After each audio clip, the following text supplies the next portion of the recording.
पितासि लोकस्य चराचरस्य त्वमस्य पूजश्च गुरुर्गरीयान्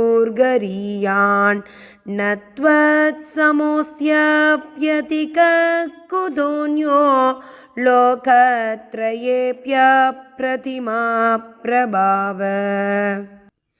இந்த ஸ்லோகத்தில் 11வது அத்தியாயம் 43வது ஸ்லோகம் விஸ்வரூப தரிசனம்.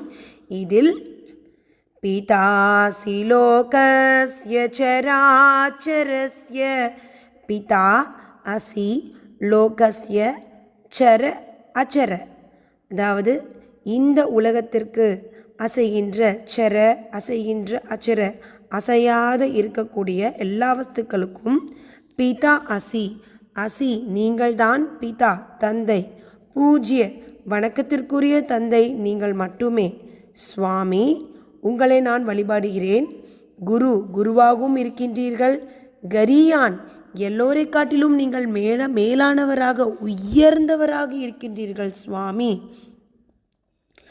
நத்வத் சமோஸ்த்யப்யதிக குதன்யோ, இந்த இடத்துல த்வத் அஸ்தி அப்யதிக, த்வத் சம உங்களுக்கு சமமாக உயர்ந்தவர் யாரும் கிடையாது, யாரையும் கூறவே முடியாது.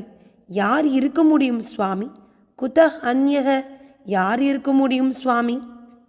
லோகத்ரயேப்ய பிரதிமா பிரபாவ, சுவாமி இந்த 3 உலகத்திற்கும் யார் அப்பிரதிம பிரபாவ, அளவிட முடியாத வலிமை யாருக்கும் இல்லை, இந்த 3 உலகத்திலும் உங்களுக்குத்தான் இருக்கின்றது என்று வணங்குகின்றார். மிக மிக அருமையான பிரார்த்தனை ஸ்லோகம்.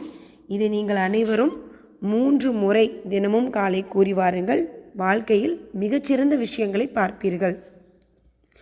பிதாசி லோகஸ்ய சராச்சரஸ்ய த்வமஸ்ய பூஜஸ்ச குருர்கரியான் ந த்வத் சமோஸ்த்யப்யதிகः குதோऽன்யோ லோகத்ரயேப்ய பிரதிமா பிரபாவ.